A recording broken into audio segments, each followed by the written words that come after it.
ఏది ఊర? ఆ ఊరి పేరు ఏమి పేరు? ఊరే ఊరే ఊరి పేరు. ఎందుకంటే మన అనంతపురంలో ఒక ఊరు ఉంది.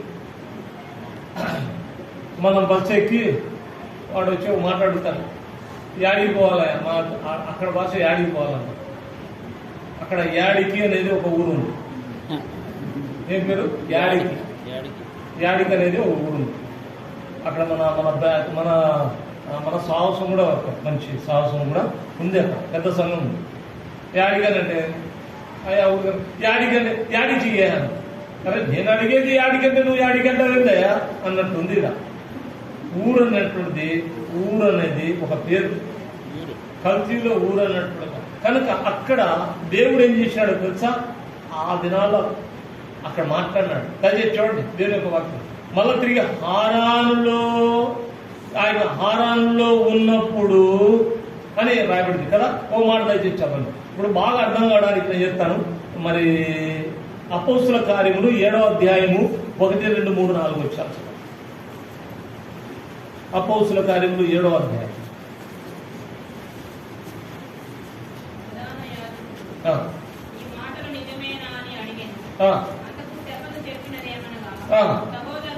సహోదరులారా, మన పితరుడైన అబ్రహాం హారానులో కాపురము ఉండక మునుపు, అంటే ఇప్పుడు అర్థమైపోతుందా? హారానులో మాట్లాడుతూ వచ్చినాడు రెండవసారి.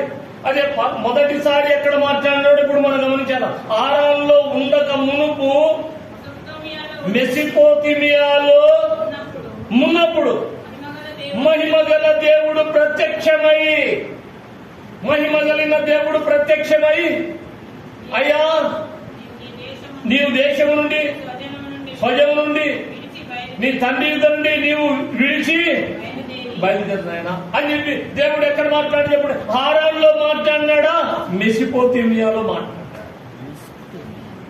అది ఏందో మాకు మాట పలకడం రాదు కానీ ఆ పోతిమియా కొత్తిమీరను ఆ పొసి ఏదది మెసిపోతిమియా, అది మనకు చదవడానికి కొద్దిగా కష్టం కదా. కష్టమేనా? నువ్వు చదవయా? ఏం పోతిమియా? అది ఏం పోతియా? మెసిపోతిమియా అంట. కొన్ని భాగాలు మనం చదవడం చాలా కష్టం కదా. అక్కడ దేవుడు మొట్టమొదటిగా ప్రత్యక్షమై అక్కడ మాట్లాడినాడు. అని ఆయన అబ్రహామా అని చెప్పి అబ్రహాం మాట్లాడుతుంటే అబ్రహాముకు అర్థం కాలే. అబ్రహాము ఎవరికి అర్థం కాలే? ఎప్పుడు కూడా ఆయనకి ఆ స్వరాన్ని వినలేదు. దేవుడు మాట్లాడేది ఆయనకు వినలేదు. ఎందుకు వినలేదు? ఆయన దేవుడు మాట్లాడేది ఎప్పుడు ఆ స్వరాన్ని వినలేదు. కారణం ఏదో తెలుసా? ఆయన ఎవరు? విగ్రహారాధికుడు. యెహోషువ గ్రంథం 24వ అధ్యాయము చదవచ్చు. యెహోషువ గ్రంథం 24వ అధ్యాయము దయచేసి చదవండి. 2వ వచనం చదవండి.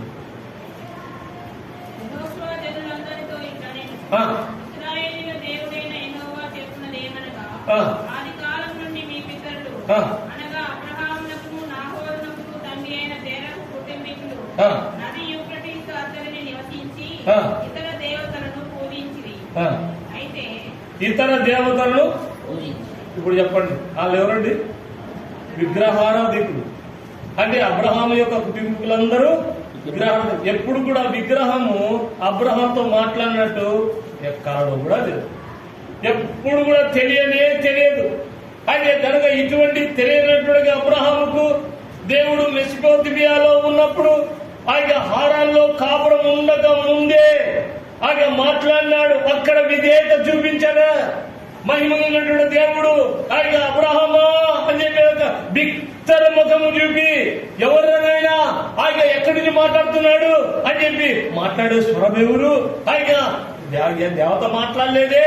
ఆయన ఏ సూర్య దేవత ప్రతిబింబాలను, చంద్ర దేవత ప్రతిబింబాలను వాళ్ళు పూజిస్తూ వచ్చారు. వారి దేవతలు ఎవరంటే సూర్యుడు, చంద్రుడు, ఆయన తిరిగి నక్షత్రాలు, ఇలా ఇవి వారి దేవతలు. ఆయన కనుక ఏ దేవత కూడా ఎప్పుడు కూడా మాట్లాడలేదు. ఈ మహిమైనటువంటి దేవుడు ఆయనకు ప్రత్యక్షమై మాట్లాడితే ఉలిక్కిపడినాడు. ఉలిక్కిపడి ఆయన ఎవరైనా ఎవరు అని చెప్పి చూస్తే అయ్యా నేనయ్యా, ఆయన నువ్వు నీ తండ్రి ఇంటిని, ఆయన తర్వాత నీ స్వజనులను, ఆ తర్వాత నీ దేశాన్ని విడిచి నేను చూపించే దేశానికి వెళ్ళని అప్పుడు మాట్లాడితే లోపడలేదు కనుకనే తాను హారాల్లో ఆయన వచ్చేటప్పుడు ఎవరు తీసుకొని వచ్చాడు? మెసిపోతుమియాలో దేవుడు మాట్లాడితే బయలుదేరినాడు. ఆయన బయలుదేరే సమయంలో ఎవరిని తీసుకొని వచ్చాడు చెప్పండి? హారాల్లో వచ్చేటప్పుడు తండ్రిని తీసుకొని వచ్చాడు. తండ్రిని తీసుకొని వచ్చాడు కనుక తండ్రి ఏమైపోయినాడు? చనిపోయినాడు.